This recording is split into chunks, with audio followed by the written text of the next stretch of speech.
I choose him, Charlotte Whitmore said, her voice calm, unwavering, cutting through the polished silence of the glass-walled boardroom like a line no one could ignore. 3 executives exchanged glances. One leaned forward. You mean the cleaner? Another chuckled under his breath. The guy with the mop? Charlotte didn't blink, didn't smile, didn't explain. She simply repeated, softer this time. Yes. Him. The room didn't erupt. It didn't argue. It did something far more telling. It went quiet. But this wasn't where the story began. It began hours earlier, when Marcus Hale stood alone beneath fluorescent lights that buzzed faintly overhead, his reflection stretching across the polished marble floor as he moved a mop in slow, deliberate strokes.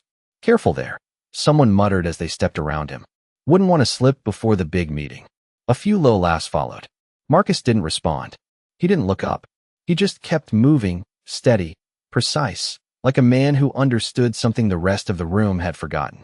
Near the far end of the hall, a group of junior analysts lingered, coffee cups in hand. You ever notice? One said quietly. He's always here before anyone else. Yeah, another replied, smirking. Probably doesn't have anywhere better to be. Marcus wrung out the mop, the water in the bucket rippling softly, the sound small but clear in the otherwise pristine silence of a billion-dollar company preparing for another day of decisions that would shape markets, headlines, and lives. He adjusted his grip, rolled his shoulders once, and continued. No rush, no frustration, just quiet work, done well. Through the glass doors, Charlotte Whitmore arrived, heels clicking in measured rhythm against the floor, her presence shifting the energy of the space without a single word.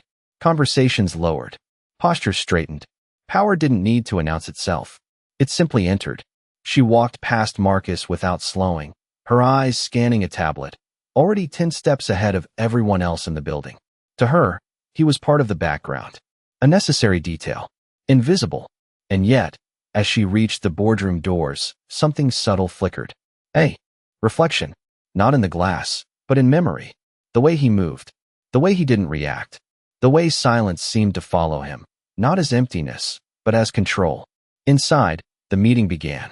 Numbers, projections, voices layered over one another in controlled urgency. Outside, Marcus finished the last stretch of floor and leaned the mop gently against the wall.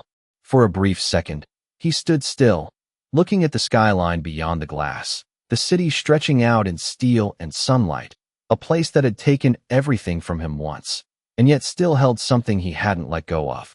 Then he picked up the bucket and walked away, unnoticed, exactly the way they expected. What no one in that room knew, what none of them could have guessed, was that the quiet man they stepped around without a second thought was the very reason that building stood where it did today.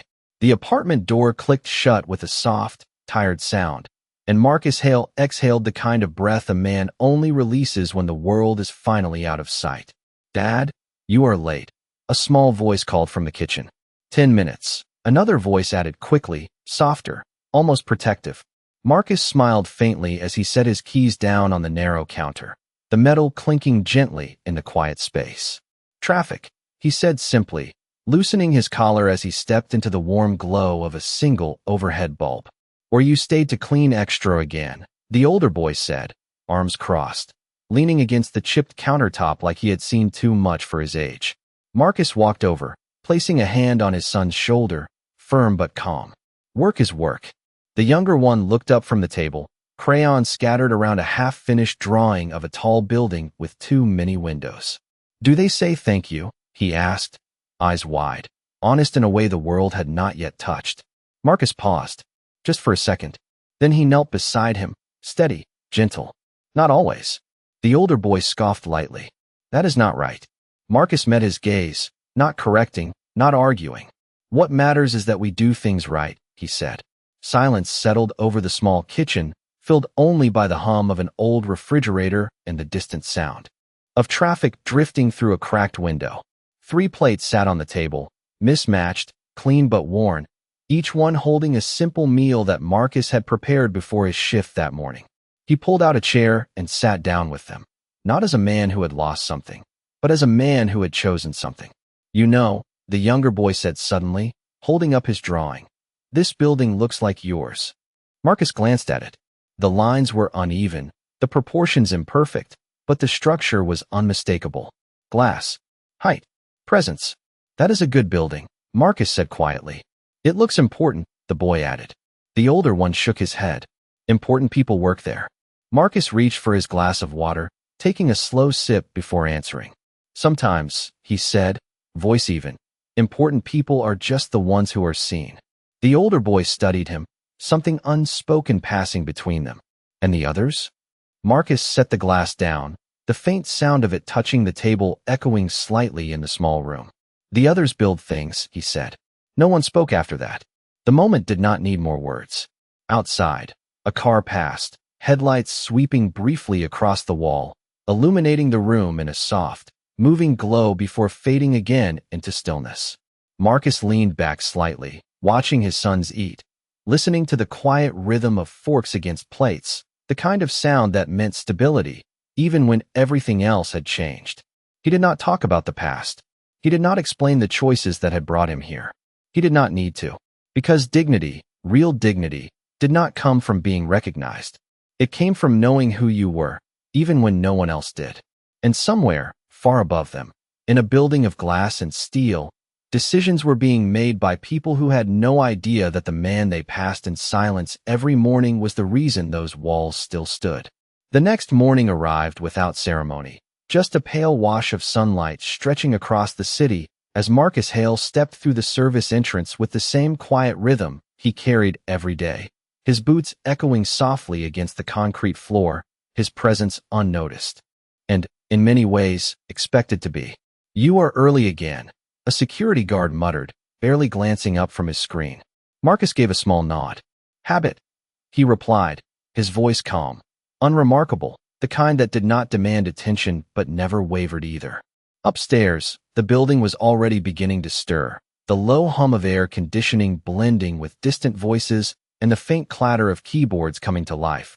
But Marcus moved ahead of it all, pushing his cart down the hallway with steady hands, his eyes catching details others passed without thought, a loose panel, a flickering light, a system that did not sound quite right.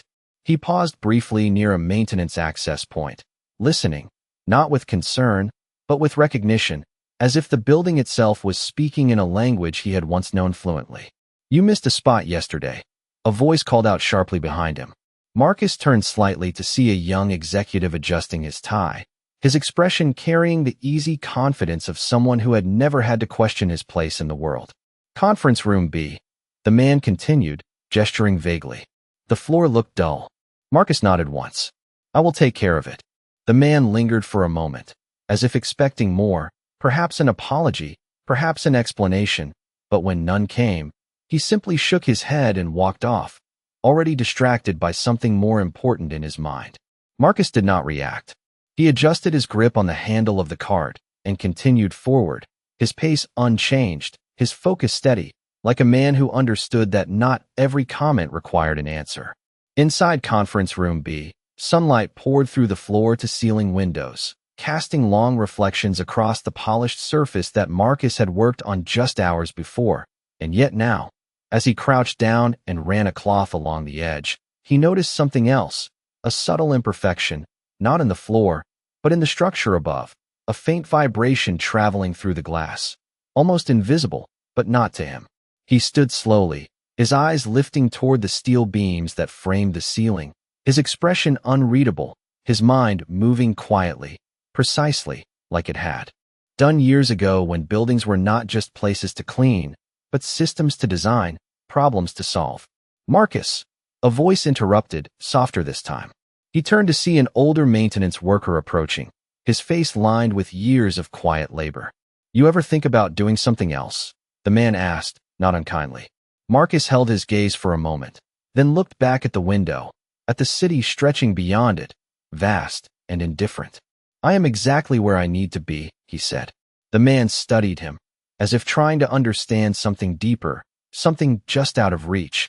But Marcus had already returned to his work, the cloth moving in slow, even circles, restoring a shine that most would never notice until it was gone.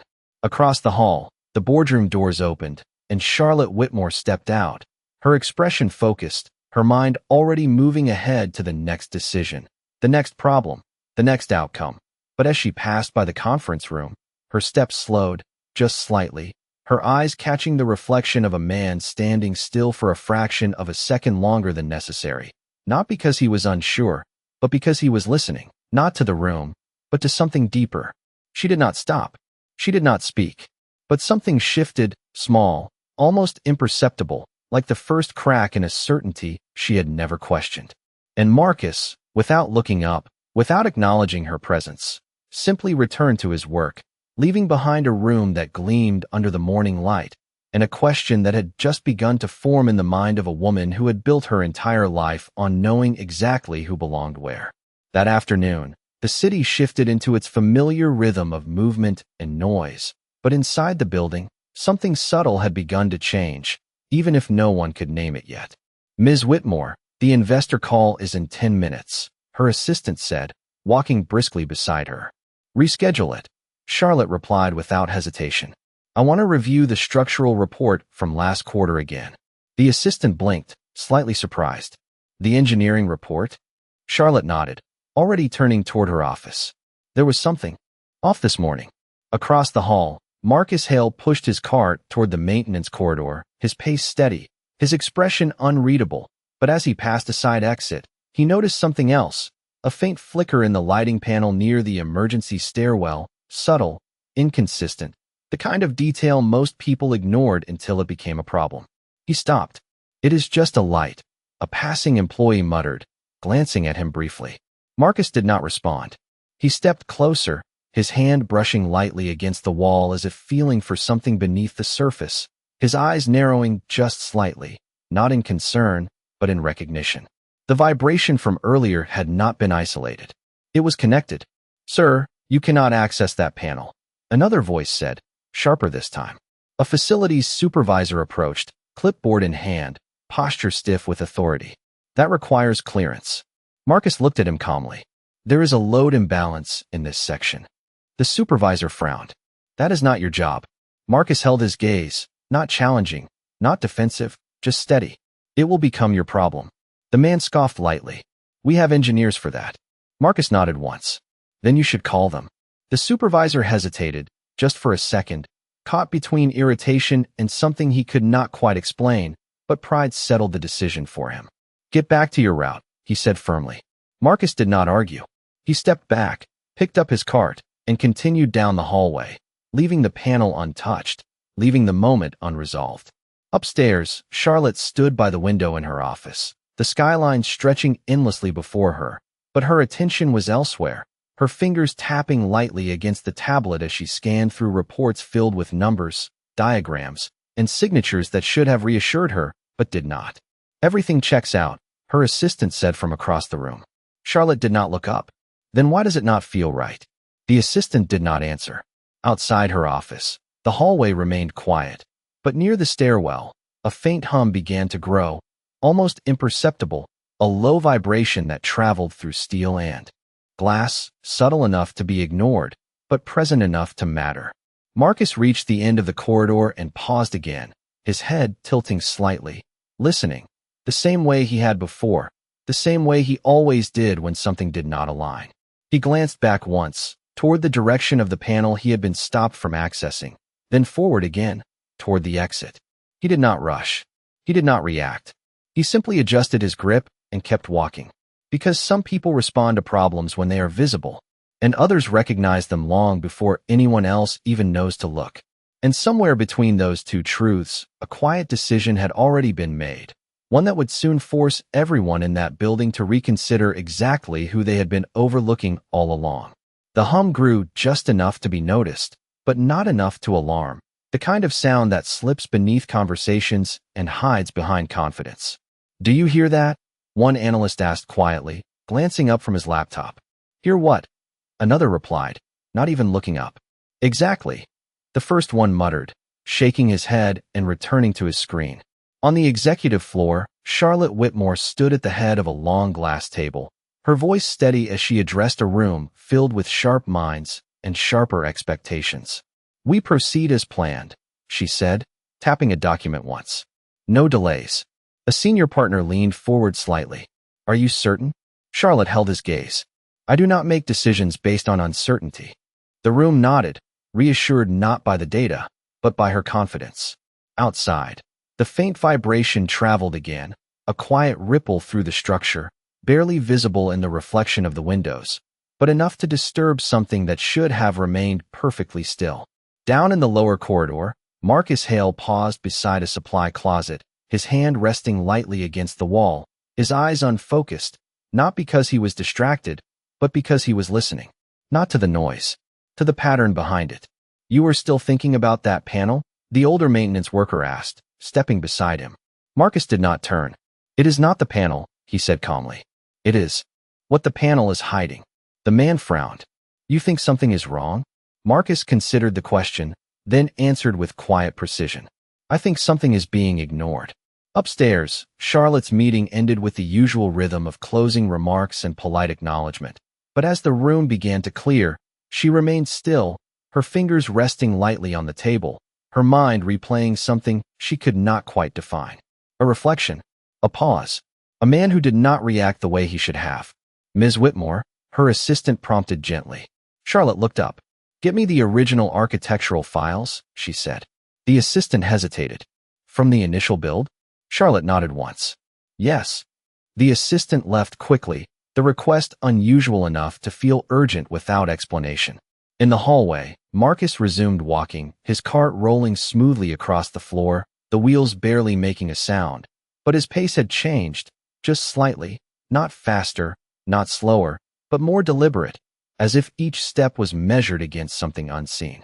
Near the stairwell, he stopped again, his eyes lifting toward the ceiling, following a line only he seemed to recognize. Marcus! The supervisor called out from behind him, irritation clear in his voice. I told you to stay on your route. Marcus turned slowly. You should clear this area, he said, his tone even, not urgent, not fearful, just certain. The supervisor let out a short laugh. For what? Marcus met his eyes, steady, unshaken. For the moment you realize I am right. The man opened his mouth to respond, but something in Marcus's expression made him pause, just for a fraction of a second, long enough for doubt to enter where certainty had been.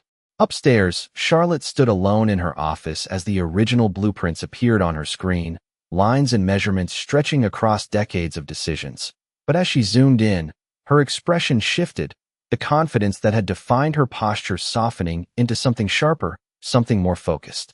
This section, she whispered to herself, her finger tracing a structural joint that should not have been under stress. The same section Marcus had stood beneath. The same place no one else had noticed. And for the first time that day, Charlotte Whitmore did not feel in control of the room, the building, or the decision she had just made. Because somewhere between data and instinct, between authority and truth, a quiet voice she had almost ignored was beginning to prove something far more powerful than confidence. It was beginning to prove correctness. The room did not erupt when Charlotte Whitmore called for an immediate review. It tightened, conversations cutting short mid-sentence, eyes shifting toward her not with confusion, but with the quiet understanding that something had changed. Clear the west corridor, she said, her voice calm but carrying a weight that did not invite hesitation. Now, a senior executive frowned. Charlotte, we do not have confirmation of any. We have enough, she interrupted, not raising her voice, but ending the discussion entirely. Chairs moved. Phones came out. Instructions were relayed in quick, controlled bursts. Not panic, not chaos, just precision. Down the hall, Marcus Hale stood exactly where he had been minutes before, his hand still resting lightly against the wall, his posture unchanged, as if the decision above him had simply caught up to something he already knew. You did this, the supervisor said, approaching him again. This time without the earlier edge, his tone caught somewhere between accusation and uncertainty. Marcus looked at him, not offended, not defensive. No, he said quietly. I noticed it. The man swallowed, glancing toward the corridor that was now being cleared by security and staff, the movement quick but controlled, like a system adjusting itself before failure could occur. How, he asked. Marcus considered the question, then answered simply. It was never silent. Upstairs, Charlotte moved with purpose through the building, her heels no longer just a symbol of authority, but a rhythm guiding action, her eyes scanning everything with a sharper awareness than before. "Where is the maintenance worker?" she asked suddenly. Her assistant blinked. "Which one?" Charlotte did not slow. "The one who was in conference room B this morning." The assistant hesitated, then nodded and hurried ahead. Moments later, they reached the corridor just as Marcus stepped back from the wall, his cart positioned neatly beside him, his presence as unassuming as ever, except now, it was no longer invisible. Charlotte stopped a few feet away. For a second, neither of them spoke. The hallway, once filled with passing voices and footsteps, had fallen into a strange, suspended quiet. "You saw it," Charlotte said finally. Marcus met her gaze, steady, calm. "Yes." "And you said nothing?" her assistant added, unable to hide the edge in her voice. Marcus did not look at her. "I did." Charlotte's eyes narrowed slightly. "To who?" Marcus answered without hesitation. "To someone who chose not to listen." The supervisor shifted uncomfortably behind them, his earlier confidence now replaced by a silence that spoke louder than any defense he could offer. Charlotte took a slow breath, her posture straightening not out of pride, but out of recognition. "Explain it to me," she said. It was not a command. It was something else, something closer to respect. Marcus glanced once at the wall, then back at her. The load distribution shifted, he said, his tone even, precise, as if he were describing something ordinary. Not enough to trigger alarms, just enough to create stress over time. Charlotte listened, not interrupting, not questioning, her mind moving quickly, connecting his words to the data she had just seen. "And if it had been ignored?" she asked. Marcus paused for a fraction of a second. "It would have become visible," he said, in a way no one could ignore. Silence followed. Not the casual silence of a passing moment, but the kind that settles when something undeniable has been placed in the center of the room. Charlotte studied him, really studied him for the first time, not as part of the background, not as a role, but as a person whose presence had just shifted the trajectory of everything around them. "What is your name?" she asked. "Marcus Hale," he replied. Charlotte nodded slowly, as if committing it to memory. Around them, the building adjusted, systems recalibrating, people moving with renewed awareness, but in that hallway, something far quieter had taken place, something no report could capture and no title could define, because in a world that measured value by position and visibility, the truth had just revealed itself in the simplest possible way, and it had done so through the one man no one had thought to look at twice. The hallway did not return to normal after that moment. Even when people began moving again, even when voices slowly resumed, because something had shifted beneath the surface, something that could not be undone by routine or dismissed by hierarchy. "Marcus Hale," Charlotte Whitmore repeated quietly as she walked back toward her office, the name settling into her thoughts with an unfamiliar weight. Her assistant kept pace beside her. "Should I have human resources pull his file?" she asked. Charlotte did not answer immediately. "No," she said after a moment. "I want to see it myself." Downstairs, Marcus resumed his route as if nothing had happened, the cart moving steadily in front of him, the soft squeak of its wheels blending into the background noise of a building trying to reassemble its sense of control. "You should have said more," the older maintenance worker said, falling into step beside him. Marcus shook his head slightly. "I said enough." The man frowned. "You could have pushed harder." Marcus stopped briefly, his hand resting on the handle of the cart. "People only hear what they are ready to respect," he said calmly. "Anything more becomes noise." The man looked at him, searching for something else, but Marcus had already started moving again, leaving the thought behind like everything else he did not need to carry. Upstairs, Charlotte stood alone in her office, the door closed, the city stretching endlessly beyond the glass. But her attention was fixed on a digital file now open in front of her, one that should have been simple, routine, insignificant. Marcus Hale. Employment status, janitorial staff. Start date, 3 years ago. No higher education listed. No prior executive experience recorded. It did not make sense. "That is incomplete," she said softly to herself, her eyes narrowing slightly. She scrolled further, deeper, past the surface details, until something else appeared, something archived, something not meant to be noticed unless someone knew where to look. Her breath slowed. The room seemed to grow quieter. "That cannot be right," she whispered. But it was. Across the screen, a name appeared again, not as a cleaner, not as background, but as something else entirely. Marcus Hale, co-founder, structural systems architect, original design contributor to Whitmore Tower. Charlotte stepped back slightly, her hand lowering from the screen as if distance might change what she was seeing. The building she had taken over, expanded, refined, made into a symbol of power, had been built on a foundation she had never questioned. And the man who had just identified its weakness before any system, before any report, before any executive, had been standing in her hallway every day, invisible by choice or by consequence, she did not yet know. A knock at the door broke the silence.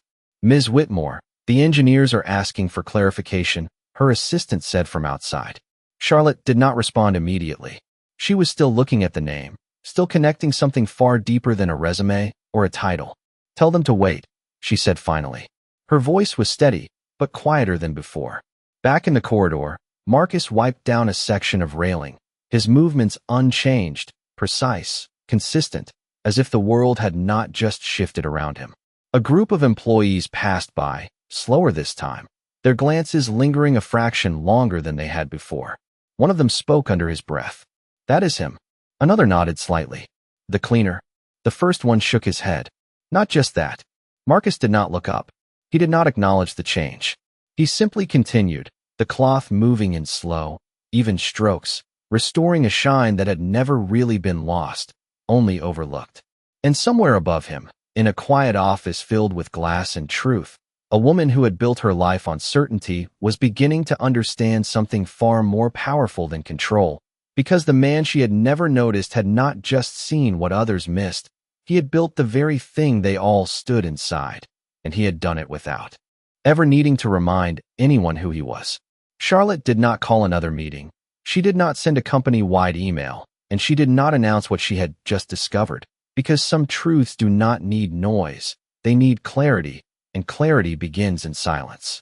She stepped out of her office and walked the long corridor alone, her pace slower than usual, not out of hesitation, but out of intention, her eyes no longer scanning for performance, but for presence. Down below, Marcus Hale finished wiping the last section of railing and placed the cloth back into his cart with the same quiet precision he had carried all day, his movements unchanged, his posture steady, as if the weight of what had been revealed did not belong to him at all. "Marcus," a voice called from behind him. He turned slightly. Charlotte stood a few feet away, not elevated by distance this time, not separated by glass or title, just standing there, present, direct. For a moment, neither of them spoke. The building around them continued its rhythm, footsteps passing, elevators opening and closing, conversations rising and falling, but in that space between them, something else took hold, something slower, something deliberate. "You built this place," Charlotte said finally, her voice even, but stripped of the certainty it once carried. It was not a question. Marcus looked at her, his expression calm, unreadable. "A long time ago," he replied. Charlotte took a small step closer. "Why are you here?" The question lingered, not accusatory, not demanding, but genuine in a way she had not allowed herself before. Marcus glanced briefly down the hallway, then back at her. "Because it is still standing," he said. Charlotte frowned slightly, trying to understand. "You could be anywhere," she said. "Running firms, leading teams, rebuilding what you started." Marcus shook his head once, not dismissing the idea, but releasing it. "I already built what mattered," he said quietly. Charlotte studied him, her mind moving through every version of success she had ever known, every metric, every acquisition, every calculated decision, and none of them aligned with the man standing in front of her, holding a mop, choosing a life that made no sense on paper but carried a weight she could not ignore. "You let them believe you were nothing," she said. Marcus met her gaze, steady, grounded. "I did not need them to believe anything else." The simplicity of the answer settled between them, heavier than any explanation could have been. Charlotte exhaled slowly, the kind of breath that comes when something inside shifts, when control gives way to understanding. "I misjudged you," she said. Marcus did not respond immediately. When he did, his voice remained calm. "You saw what you expected to see." Charlotte nodded slightly, accepting the truth without defense. Around them, a few employees slowed as they passed, their eyes lingering, their whispers quieter now, not filled with amusement, but with something closer to respect, though none of them fully understood why. "I want to offer you something," Charlotte said after a moment, her tone returning to clarity, but not to authority. "A position, a role that reflects who you are, not what you have been doing." Marcus listened without interruption. "You could change everything here," she added. Marcus looked down at his cart, then back at her. "Everything is already changing," he said. Charlotte hesitated, just briefly. "That is not an answer." Marcus gave a faint, almost invisible smile. "It is the only one that matters." Silence followed, not awkward, not uncertain, but complete, like a moment that had reached its natural end. Charlotte stood there, the offer still unclaimed, the outcome still unwritten, but something within her had already shifted beyond titles and decisions. Because for the first time, she was not deciding who belonged where. She was learning to recognize it. The next morning, nothing in the building looked different, and yet everything had changed. The floors still reflected the morning light, the elevators still chimed at every arrival, and the steady rhythm of business carried on as if the previous day had been nothing more than a passing moment. "Good morning," someone said as they stepped past Marcus Hale in the lobby. He nodded once, the same quiet acknowledgement he had always given, but this time, the person paused just a fraction longer before walking on, as if something about him no longer fit the version they had decided he was. "That is him," another voice whispered nearby. "The one from yesterday." "The cleaner?" "No," the first voice replied softly. "Not just that." Marcus did not look up. He did not react. He simply continued, the mop gliding across the marble in slow, even strokes, restoring a shine that had never really been lost, only overlooked. Upstairs, Charlotte Whitmore stood in the boardroom again, but this time, she did not take her usual position at the head of the table. Instead, she remained standing near the window, her gaze directed not at the executives seated before her, but at the city beyond the glass. "We are postponing the expansion," she said calmly. A ripple moved through the room. "Postponing?" one executive repeated. "Based on what?" Charlotte turned slightly, her expression composed, but different now, less about control, more about certainty. "Based on the truth we almost ignored," she replied. The room fell into a thoughtful silence, not resistant, not dismissive, but listening in a way it had not before. "We will review every structural assumption from the ground up," she continued. "And this time, we will listen to the people who actually understand what we are standing on." No one argued. No one challenged. Because something in her voice made it clear that this was not a decision driven by ego or optics. It was something else. Something grounded. Downstairs, Marcus finished his section and leaned the mop against the wall, his reflection stretching across the polished floor as he stood for a moment, still, quiet, present. Footsteps approached behind him, but he did not turn. "Marcus," Charlotte said. He looked back, calm as always. She walked toward him, not rushed, not hesitant, just deliberate. "I made a decision," she said. Marcus waited, not expecting, not assuming. "I am not offering you a position anymore," she continued. A few people nearby slowed, their attention drawn without meaning to listen. "I am asking you to stand with me," she said, her voice steady, her eyes clear. Marcus studied her for a moment, not measuring the offer, but the intention behind it. "Why?" he asked simply. Charlotte held his gaze. "Because you did not need a title to do what was right," she said. "And I need to build something that reflects that." The words settled into the space between them, quiet, unforced, real. Marcus glanced briefly at the floor, at the building, at everything that had once been his and had never truly stopped being his. Then he looked back at her. "I will not stop being who I am," he said. Charlotte nodded once. "That is exactly why I am asking." Around them, the building moved, people passed, conversations resumed, but something deeper remained unchanged, something that could not be undone by titles or restored by recognition alone. Marcus reached for the handle of the mop, then paused, his hand resting there for just a second longer than usual. Then, slowly, he let go.